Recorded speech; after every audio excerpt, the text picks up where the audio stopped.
From the lush green lands to the cascading waterfalls, wonders of the world, the oldest habitat of territories on Earth, a rich cultural heritage, a continent of 1.1 billion people, second largest and most populous, a continent pregnant with possibilities, home to 30% of Earth's mineral resources, 50% of its people under 25 years.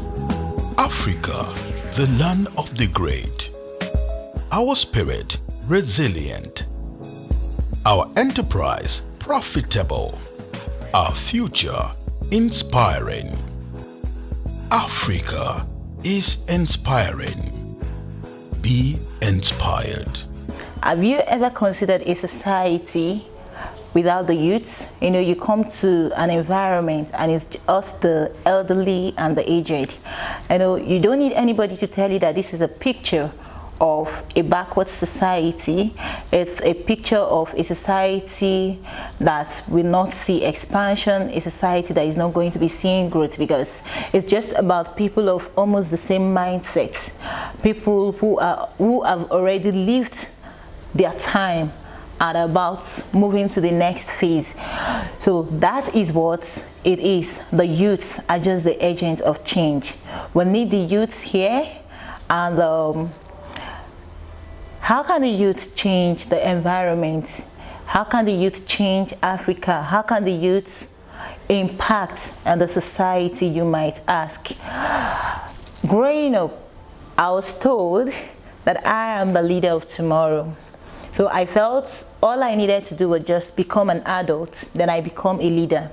Now I've come to understand that I will have to go through certain tutorials. I'll have to be under someone to grow.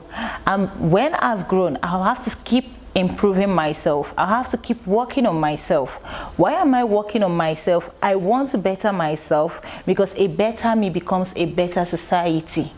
And a better society is just the African society we are looking out to. I don't have to stay where I am, then screaming, complaining, things are not working, things are not going this way. What I have to do is change myself, then I change the society. It's just as simple as that. I have to change my mindset, I have to change my opinion, I have to change my views, I have to just step out of my comfort zone and stop conforming to the societal norms, which has not all the while helps us.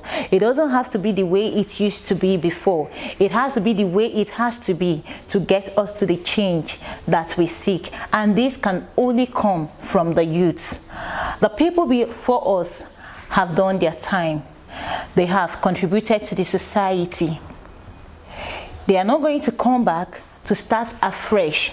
No, they are leaving it for us. Any undone work, any mistake, any errors are for the youths to fix it. Sometimes I see youths like me, they sit somewhere and they are complaining, and I'm like, why can't we start thinking? How do we make these things work?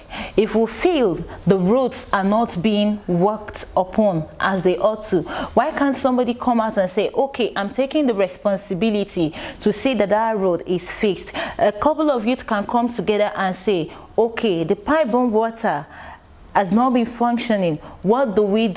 We are people with ideas. That is why we are the youth. Our brain works faster than that of those ahead of us, of our fathers. You then relax and you're like, okay, this needs to be done. How do we do it? What resources do we need? How many people can be involved? What do we need to buy? What do we need to invest in it? How do we get this done? And we get it done. That's the youth. That's the power of change. The creative ability lies in the youth.